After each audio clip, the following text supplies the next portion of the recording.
Welcome back. I'm Brent Hunsaker. And I'm Kim Fisher.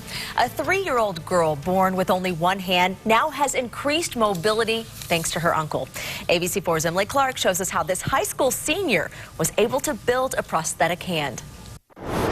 This little firecracker is 3-year-old Nora. The girl with the $1 million smile and gorgeous eyes was born without a right hand. When she was born, we had no prior knowledge that she didn't have a hand. And despite the potential setback, Nora can do almost everything.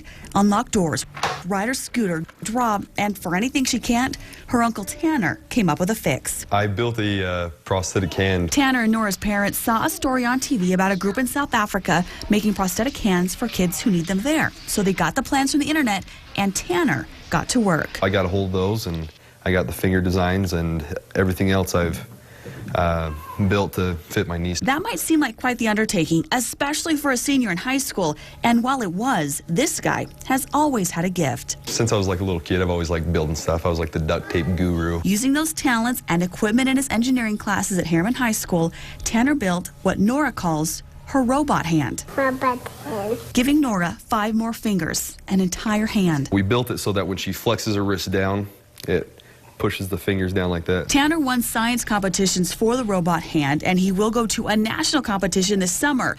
But that's just an extra bonus. The real success, the smile on Nora's face, and the possibilities of what this will do to her life. That's what means the most. It's fun to play around with. Nora's parents hope this creation can help others as well. This is something that not only would help Nora and our family, but that it could impact others as well. And there is one thing this family knows for sure. Nora is a very happy girl whose uncle loves her so much he made her the robot hand, which they will be painting hot pink as soon as a smaller version is done. Emily Clark, ABC4 News. All right, joining me now are Tanner, Nora, and Nora's mom, Marilee. Thank you guys for joining us. Sure. Glad to be here. So let's talk about this hand. Was making it very difficult?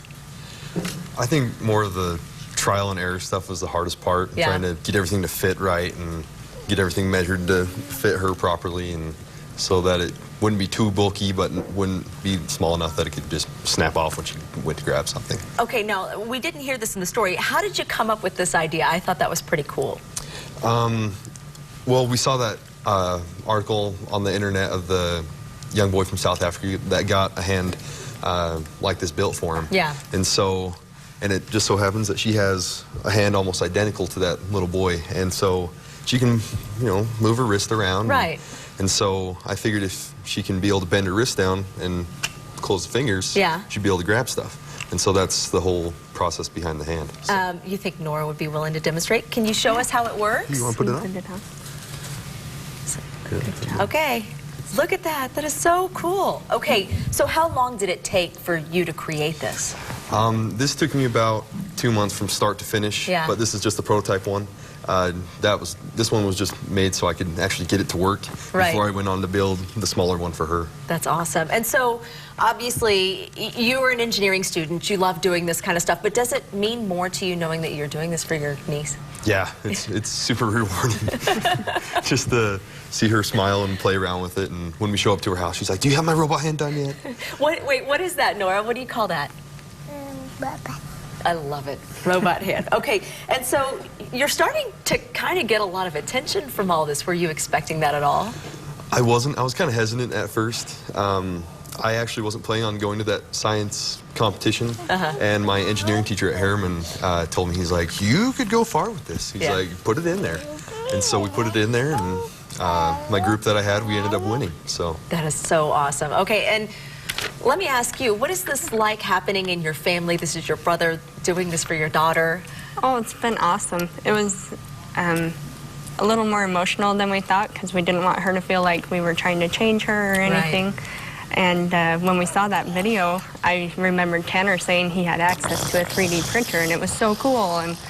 And we showed it to him, and he was just like, "Let's do it. Let's make it work and figure it out." And he's got the brain for it. He has been able to figure out what pieces would work for her, and it's been really neat. I mean, and I have to tell you, it's crazy impressive to see what you have done. I mean, especially as a high school senior to do all this. So tell me, what are your future plans from here?